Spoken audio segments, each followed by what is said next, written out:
Então, bom dia, gente. Prazer estar aqui com vocês.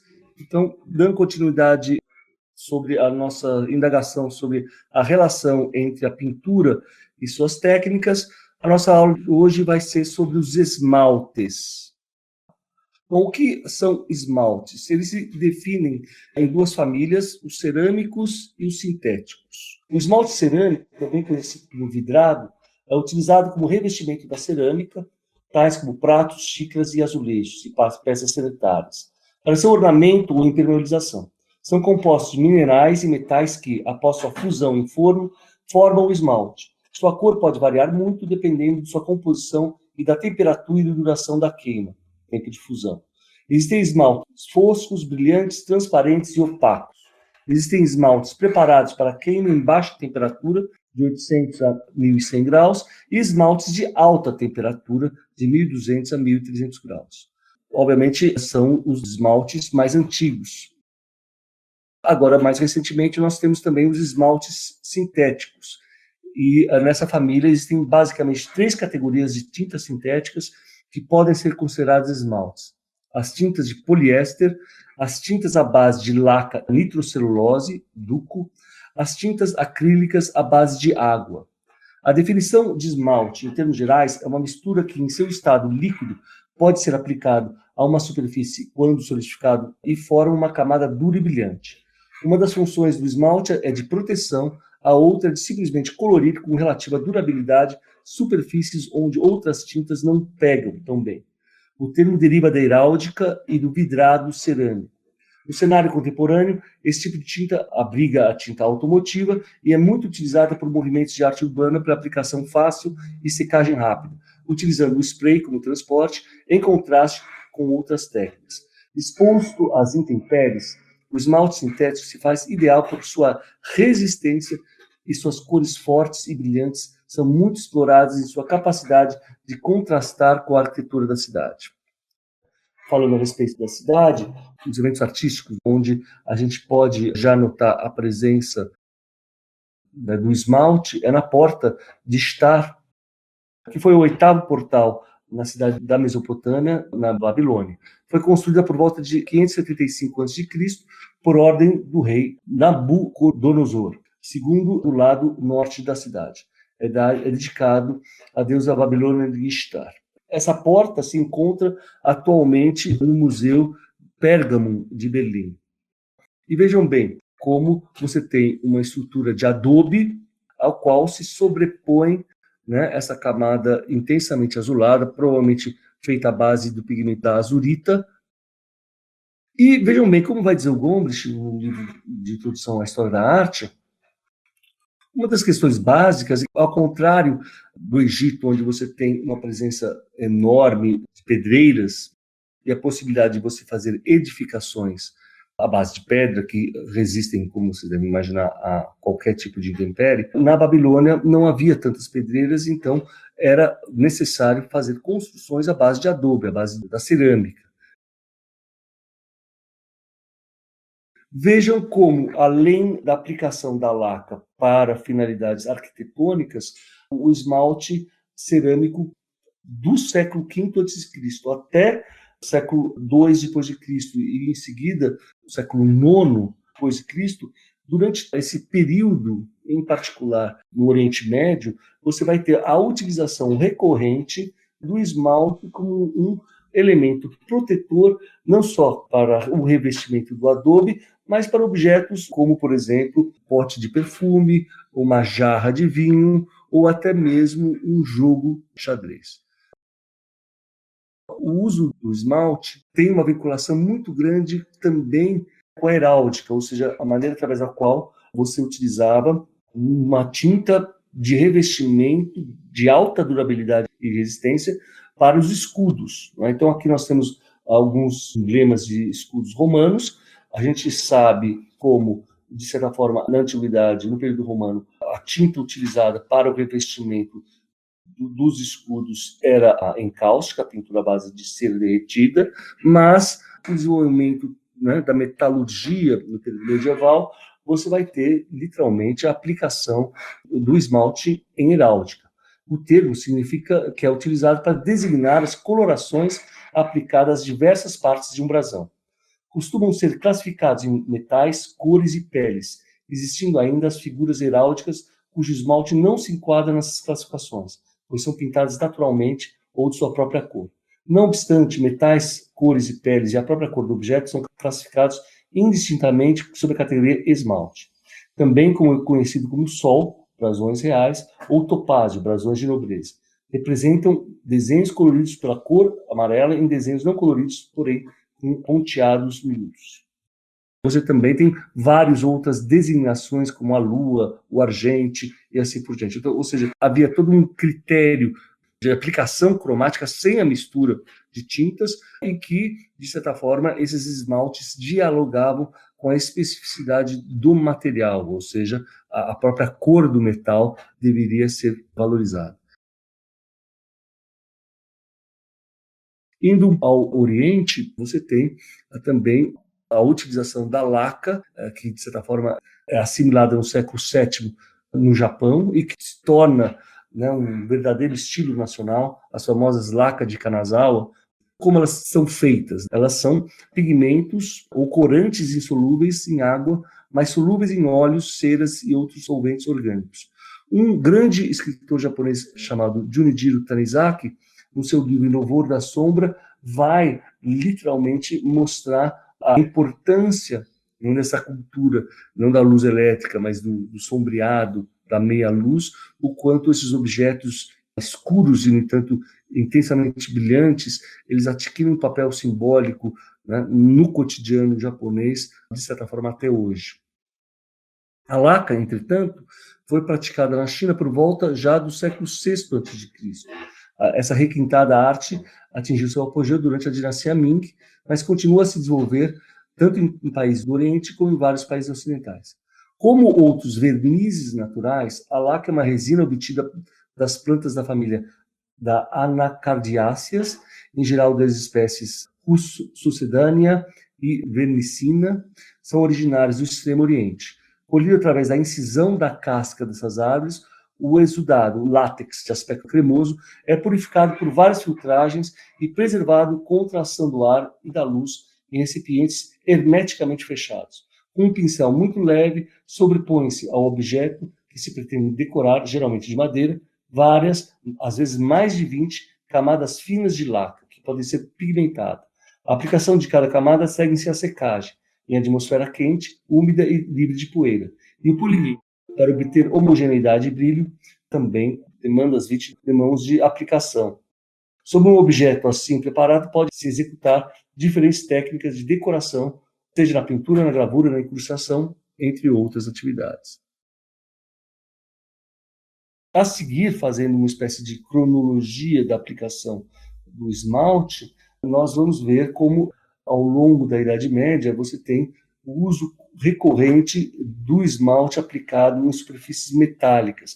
Vejam bem, é muito importante nesse curso a gente refletir sobre a pintura como não algo específico para uma atividade artística, contemplativa ou até comercial, mas como a atividade da pintura implica, né, essa articulação com a arquitetura, como forma de revestimento, como revestimento de objetos cotidianos e também como objetos de veneração, como nesse pequeno altar feito em torno de 1480, na Alemanha, onde vocês podem notar que toda a intensidade cromática se faz no contraste desse esmalte azulado, em ponto a ponto, a áurea presente na imagem da Madonna. Não é? Como essa aplicação do esmalte ela realmente circula do Oriente ao Ocidente, também podemos ver aqui no século XIV, no Irã, novamente, agora já no mundo islâmico, a aplicação do verniz, do esmalte sobre o adobe como modo decorativo e também como modo de revestir uma superfície que, caso contrário, seria muito absorvente. Um exemplo aqui do século XVI, aqui um retrato de altíssima qualidade técnica do rei de Navarra. Aqui você já tem uma atribuição, Leonardo de Mozin, que era considerado, então, um dos maiores representantes da pintura em esmalte, trabalhando na escola de Fontainebleau. e que mostra como, já nesse momento, nós vemos efetivamente, como toda arte que tende a se depurar, um artista que começa a dominar o esmalte, o uso do esmalte e da figura e do desenho, né, de tal modo que ele consegue atribuir um estilo e uma identidade pessoal a um objeto esmaltado. Aqui no MASP, se vocês olharem atentamente, nós temos várias cerâmicas do Renascimento que são esmaltadas, e também de altíssima qualidade técnica. Vale a pena uma visita lá. Veja bem como também, além dos utensílios domésticos, nós temos aquilo que nós falamos na pintura a óleo, uma espécie de carnação. O que é isso? A ideia de você colorir estátuas, dando a ela uma maior vivacidade. Então veja como o uso do esmalte ele tem uma aplicação que serve aos mais variados utensílios, como essa caixa de rapé do século XVIII, e veja como, literalmente, né, ao contrário do que a gente está acostumado, a pintura não se faz tão somente no chassis. Aqui é um objeto totalmente de uso comum, e que, no entanto, ele é totalmente decorado por várias pinturas que mostram também atividades cotidianas e que dão ao todo do objeto um acabamento extremamente refinado. Também algo que é impressionante, enquanto, por exemplo, os grandes czares, né, como que no caso o czar Alexandre, também eram absolutamente fascinados pelos famosos ovos Fabergé. Então, esses grandes ovos decorativos e que, ao serem abertos, poderiam quase como um quebra-cabeça, né, um grande biombo, se transformarem numa coleção, esse recorte de várias cenas cotidianas sendo representadas e colocadas no interior desses receptáculos. Então, veja bem, uma concepção móvel da pintura, em que ela está sendo manipulada e servindo a várias finalidades decorativas, não mais uma relação apenas contemplativa, né? Uma relação em que a arte está muito mais vinculada à atividade cotidiana, por assim dizer. Falamos um pouco sobre a grande herança dos esmaltes cerâmicos. Agora, já no começo do século XX, é importante a gente falar um pouco sobre a importância dos esmaltes sintéticos, que têm um papel fundamental na utilização de pinturas de casas e de pinturas industriais. Elas têm uma aplicação também para além da atividade artística, a sua finalidade maior é o revestimento de casas e indústrias, e, na verdade, por que ela vai ter uma enorme utilização? Em primeiro lugar, ela tem uma capacidade de secagem muito rápida, ela tem uma certa transparência, ela tem uma enorme flexibilidade, ela tem uma boa adesão, ela tem uma resistência a outros químicos, ela tem uma certa estabilidade térmica e ela tem uma enorme resistência ao UV. Então, veja bem, se você vai fazer uma pintura em especial no seu banheiro, visto que você não tem dinheiro para fazer um revestimento de azulejo, você pode perfeitamente fazer uma aplicação de uma pintura à base de esmalte sintético e que vai, por um determinado período, permitir que você possa utilizar o banheiro, mesmo em uma situação bastante úmida. O verniz protege que o excesso de umidade penetre no tijolo. Bom, uma das marcas mais famosas do esmalte sintética é a chamada tinta Ripolin, desde 1888. O seu criador foi um francês, né, que conseguiu fazer com que o óleo de linhaça se tornasse uma espécie de material ligante que conferia à utilização da pintura a óleo uma maior rapidez no seu processo de secagem e também de revestimento, ou seja, a tinta a óleo adquiria um aspecto vítreo e permite efeitos como marmorizado, o escorrimento e as gotas de tinta. Já no começo do século XX, Picasso utilizava um esmalte sintético de uso doméstico, largamente difundido na época, chamado Ripolin.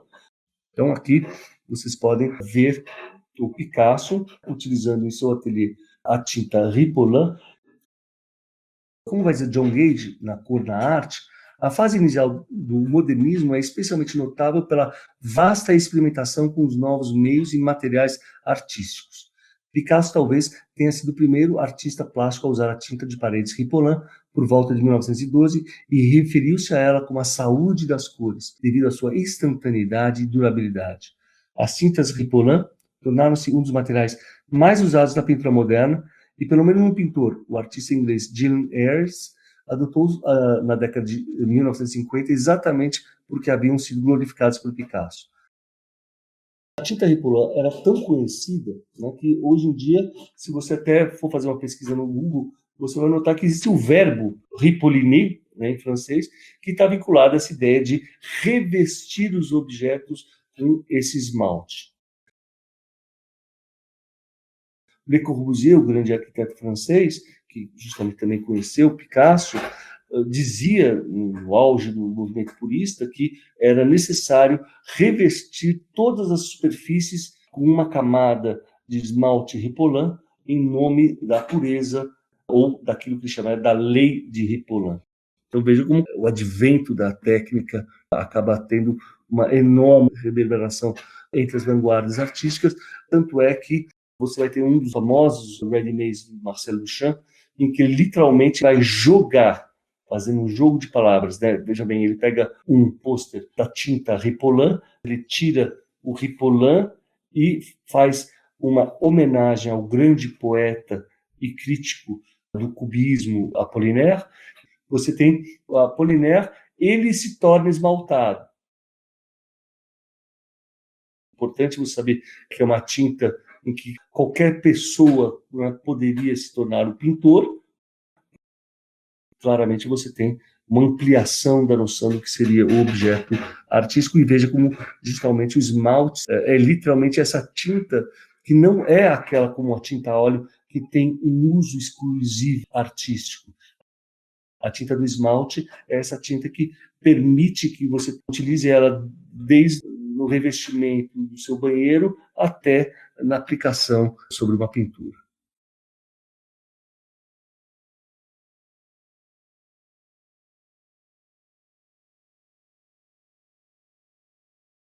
E além da Ripollin, nos Estados Unidos foi desenvolvido uma tinta chamada Duco.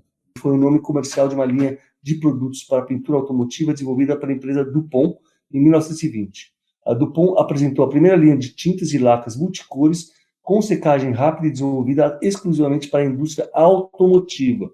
Atualmente é utilizada pela Nexa Autocolor, com sede em Pittsburgh. Duco é utilizado coloquialmente para se referir à laca de nitrocelulose em pinturas automotivas. Então, se a gente estava falando sobre essa ampliação, efetivamente, do uso do esmalte para outras finalidades, não apenas artísticas, vejam como você vai ter, a partir daí, uma enorme associação entre a pintura e a indústria automotiva. Então, veja bem, ao invés de ir para uma loja como a Casa do Artista comprar uma sua tinta, o lugar ideal para você comprar uma pintura à base de esmalte sintético é justamente nessas grandes lojas comerciais ou até mesmo em lojas de tintas automotivas.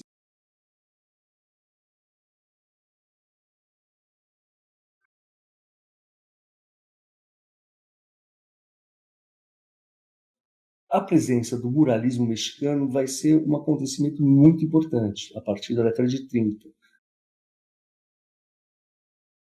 O que é muito interessante é que o Siqueiros ele não fica preso às técnicas de afresco tradicionais. Ele vai criar um ateliê de experimentação entre 1936 em Nova York, onde ele vai ser um dos primeiros artistas a utilizar a pintura à base de spray.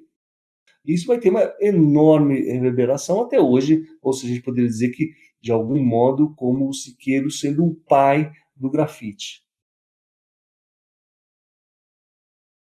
Nas décadas de 40 e 50, muitos artistas britânicos e americanos passaram a utilizar os esmaltes industriais porque não eram os associados à tradição das belas artes e porque não eram mais baratos para pintura em telas de grandes dimensões, cujo uso se torna corrente.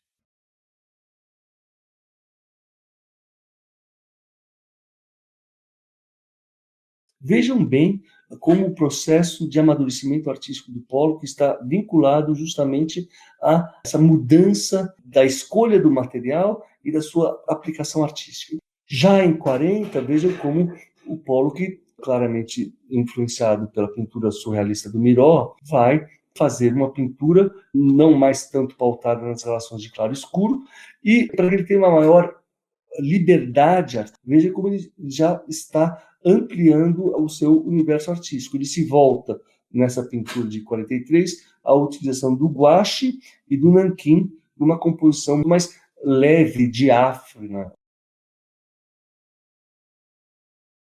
No momento seguinte, o Pollock, nesse quadro também de 43, vai adicionar o gesso sobre a tela. Então você tem aqui uma técnica mista, ele vai misturar a tinta a óleo, o gouache e o gesso. E a gente vai ver como o Pollock progressivamente vai ampliando a escala da sua pintura, vai, de certa forma, diluindo, por assim dizer, aquele repertório surrealista numa pintura de caráter mais expressionista. Nessa pintura, o Pollock, de certa forma, quebra o gelo. O que ele quer dizer? Pela primeira vez, a pintura americana ela resolve o problema identitário. Ela estava, até então, espremida entre duas escolas, o surrealismo e o abstracionismo. O surrealismo com uma carga lírica e figurativa e o abstracionismo com uma linguagem mais objetiva e abstrata. Então, essa pintura também de 43, ela demarca o grande momento da pintura americana e vai ter enormes consequências, vai demarcar a emergência de um movimento que vocês devem todos conhecer, que é o expressionismo abstrato, ou seja, uma pintura que é abstrata, mas que pega do surrealismo a dimensão expressiva. Vejam bem, já em 46, o quanto ele vai ter um método compositivo que nós chamamos de all over, ou seja, não mais uma relação de pintura e fundo, mas uma pintura que se apresenta quase como um grande contínuo, onde você não tem uma relação de começo, meio e fim, você não tem uma hierarquia espacial. A pintura se faz do começo ao fim, do canto ao meio da composição, de uma maneira totalmente homogênea. Até que, justamente em 47, o Pollock faça a sua pintura de caráter maduro, essa famosa Full Fathom 5, de 1947. Essa é a primeira pintura a que se atribui o uso do famoso dripping. Vejam como, primeiro, o Pollock vai utilizar a tinta adequada para esse escorrimento, que é a escolha do esmalte sintético, e ele vai dar a esse dripping não uma finalidade apenas decorativa. O dripping ele é estrutural, ele é matéria fundante. Ele vai começar a pintar numa relação que o ato pictórico não se encontra mais com a superfície da tela, ele vai percorrer todos os lados da pintura e vai trabalhar com bastões, jogando a tinta. Há um controle nessa dança que ele faz, inspirado pelos navarros, não é? Tem um outro livro também do John Updike, Busca o Meu Rosto, onde ele faz uma grande análise do expressionismo abstrato e ele vai falar a respeito do Pollock, que ele vai designar como Zek. Ele fala o seguinte: Zek, ou Pollock, né, sempre fazia questão de dizer que não havia nada de aleatório nos respingos dele, que tudo ali era planejado. Era verdade, ele aprendeu a diluir a tinta no grau exato e a utilizar os instrumentos exatos, gravetos, galhos secos de arbustos, bastões de vidro, para obter determinado efeito. Ninguém jamais havia aprendido a dominar esses efeitos. Era maravilhoso vê-lo trabalhando, tão gracioso, seguro de si, e o que era caro nele. Creio que foi isso, o lado atlético, que gerou a publicidade que encantou o público de massa. Era parecido com o que as pessoas viam no cinema. Aquele belo torso com uma camiseta preta, jeans escuro, apertado, a cabeça calva, a intensidade. Nessas horas, ele era não apenas gracioso, como também decidido. Ele vai dizer o seguinte: minha pintura não provém do cavalete. Raramente acontece que estenda a tela antes do pintor. Prefiro aplicá-la contra a parede, dura, ou estendê-la no chão. Fico mais à vontade para trabalhar no chão. Sinto-me mais perto da pintura, dela fazendo parte de certo modo, porque posso passear em roda, trabalhar dos quatro lados e entrar literalmente dentro. Continuo a afastar-me cada vez mais dos utensílios duais do pintor, como cavalete, paleta, brochas, etc. preferindo bastões, pás, facas, pintura fluida que deixe escorrer, né, e que é colocado de modo espesso, com areia, vidro socado e outros materiais habitualmente estranhos à pintura. Não é à toa que ele, em 49, é considerado o maior pintor vivo na América. Ele vai adquirir uma enorme popularidade e, de fato, vejam como ele cria uma trama que produz um efeito óptico impressionante, porque a gente vê uma trama em que a pintura parece pulsa no espaço, né? Então há uma certa profundidade ótica que nos chama para dentro da pintura, mas ao mesmo tempo, pela materialidade da tinta sobre a superfície, nosso olhar, de certa forma, também volta para trás.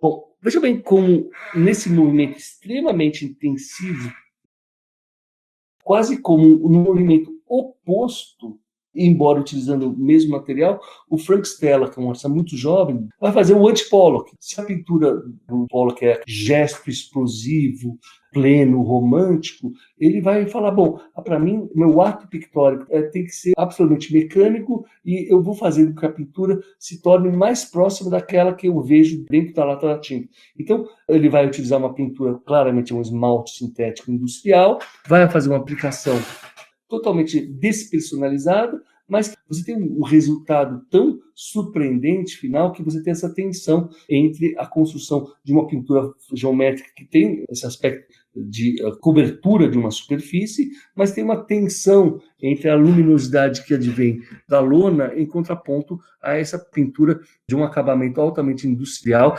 Então, veja bem, como, nesse caso, o Pollock vai dar uma interpretação ao esmalte que vai ser totalmente antípoda daquela pela qual o Frank Stella vai utilizar no esmalte. A partir do Pollock, vários artistas vão ter uma tendência a misturar as suas tintas com tintas metálicas, que produzem uma espécie de aspecto industrial, que estaria vinculado às novas vanguardas que buscam questionar, como o Frank Stella, o próprio formato tradicional da tela. Bom, finalizando minha aula, vejam como essa pintura industrial vai ser de grande valia para pintores de natureza concreta, como a Lygia Clark, como o Alejandro Otero, um grande pintor venezuelano, que, vejam bem, se você quer evidenciar o aspecto industrial, abstrato, frio, né, a esmalte sintético é mais adequada para uma pintura que busque reivindicar para si a sua própria concretude. Aqui no Brasil, você tem um pintor muito considerado, chamado Cássio Michelangelo, que, veja, ele aplica um procedimento extremamente rigoroso no seu processo de construção pictórica, uma pintura que tenha uma aplicação homogênea de toda a superfície para que você sinta efetivamente a tinta pulsando na tela. Também um outro artista, o Daniel Feingold, ele vai fazer o quê? Ele vai explorar o processo de escorrimento, mas veja como, nesse caso, ele faz com que o próprio ato de escorrimento, que para o Pollock tem uma dimensão totalmente romântica, com explosão do ser, no caso do Daniel Feingold, você tem um esmalte que adquire uma dimensão totalmente construtiva, que se faz por essa sobreposição, né, metódica de altíssima precisão, né? Por fim, para acabar a nossa aula de hoje, vejam a importância, né, absurda que nós podemos ver hoje em dia, que é a questão do grafite, né? Se atribui a Seymour a grande invenção de fazer uma aplicação do esmalte dentro de uma lata de spray. Como vocês sabem, hoje em dia a arte urbana totalmente ela é dominada pela tinta do spray, né? E veja como o origem do spray na pintura data de 1927, quando o engenheiro norueguês Rotheim patenteou a primeira lata de aerosol, uma válvula que poderia pulverizar e dispensar sistemas propulsores. Este foi o precursor da lata de aerosol moderno de válvula. Durante a Segunda Guerra Mundial, o governo dos Estados Unidos financiou as pesquisas para que, de forma portátil, pudessem pulverizar portadores da malária. Comandado pelos pesquisadores William Sullivan, desenvolveram uma pequena lata de aerosol pressurizado por um gás liquefeito em 1943. Olha só, a data decisiva para o Pollock. Em 1949, a tinta spray em lata foi inventada por Edward Seymour. A primeira cor de tinta era alumínio. Olha que coisa incrível, a tinta metálica de excelência escolhida pelo Pollock. Em 1973, estavam produzindo 270 milhões de latas por ano nos Estados Unidos.